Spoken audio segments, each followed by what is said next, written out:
حوصله فونکسیون نشانگر رو دوام میکنم. درس گذشته مخصوصش رو دیم یه درجه x بود، چون که ما میدونیم یه عد مخصوص هست، یه برابری 2/71 میره تا به آخره. این البته که عد مخصوص هست. اکنون برای همه عدد ها میبینیم، یعنی چی باشد؟ 5 درجه x باشد، یا اینکه 10 درجه x، یا اینکه 10 درجه x کوادرات مینوس x. این نمود فونکسیون رو حوصله‌اش رو در این درس میبینیم. بیاین سر کنیم. اول از فرمولا ببینیم. چرا که میگم فرمولا با یه درجه x که ما هفته گذشته خوانده بودیم با اونها مانند است، فقط یک دیگرگونی هست. در اینجا چی هست؟ ln همون عدد که در اساس هست، همون رو میمونه.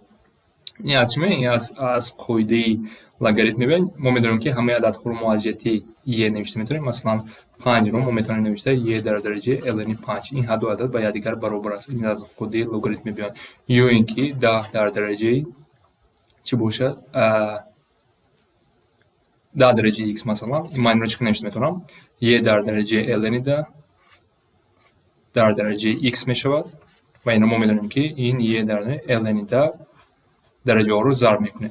این از اینجا میاد و وقتی ما به این شکل میگردونیم بعد حاصلش رو به نمود پیشینه میگیریم که به یکدیگر علاقمند هستن. ببینید از روی فرمول یک چند مثال کار کنیم. مثلا 3 درجه x یا اینکه 5 درجه x کوادرات مینوس x از روی فرمول گرفتیم. حاصل این فونکسیون میشد برابر هیچ که فرمولشون خودش رو مینویسیم 3 درجه x ضرب بعد ln اساس کدام که عدد هست ln 3 میشد. یا اینکه باز یک تصاوب نویسم 5 درجه x این چی میشد؟ حاصل این خودش میشود ضرب ln 5. اگر ما فونکسیون کانت مرکب داشته باشیم، مثلا x کوادرات مینوس x یا اینکه دیگر فونکسیون باشد به غیر از x، اون رو چیکار میکنیم؟ مثل پیشینه خودش رو مینویسیم ضرب حاصله درجه بعد ضرب ln اساسی کدام که عدد باشد. مثلا این مثال به چی برابر میشد؟ از روی فرمول چی خودش رو مینویسیم میگه مینوس x ضرب ln 5 از روی فرمول ضرب باز. اکنون حاصله درجه در اینجا درجه ما x کوادرات مینوس حاصله اون چی میشه؟ 2x مینوس 1. این است حاصله فونکسیون ما. یک مثال با مشکلی تر کار کنیم که در اونجا همه چی باشد. مثلا در اینجا یک کسر هست. برای این رو حاصلش رو گرفتم و بعد که قاعده کسری رو استفاده بریم. بیاین باید بنویسیم. اگر ما تقسیم داشته باشه حاصله چی میشود؟ همچنین مثل ضرب تقسیم گیم کوادرات. این رو باید استفاده بریم. بیاین اکنون کار کنیم.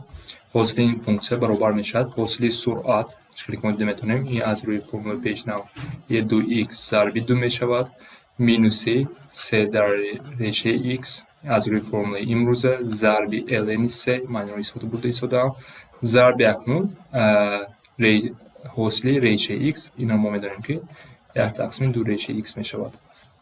اکنون این همش حاصله سرعت شد ضرب مخرج ما چون که کسر استفاده برده ضرب 5x کوادرات 5 در درجه x کوادرات مینوس اکنون از روی فرمول دویم قسمش رو حاصله مخرج این میشه خودش 5 درجه x کوادرات ضرب ln 5 ضرب 2x و این رو استفاده بردیم. اکنون ضرب فونکسیون سرعت چی بود؟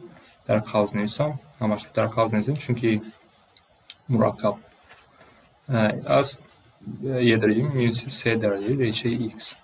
همش کمتر در یک خط نشد چون که این مثال مشکل است و همش چی میشد؟ مخرج در کوادرات 5 درجه x کوادرات در کوادرات. البته که ما قوس رو کشیده میتونیم ساده کرده میتونیم. بیاین هم خمونه چون که وقتی میکنیم ساده کنش بسیار هم وقت میخواد. در اینجا البته که اساس کاری ما حاصلش رو گرفتم از روی فونکسیون نشان دهندگی.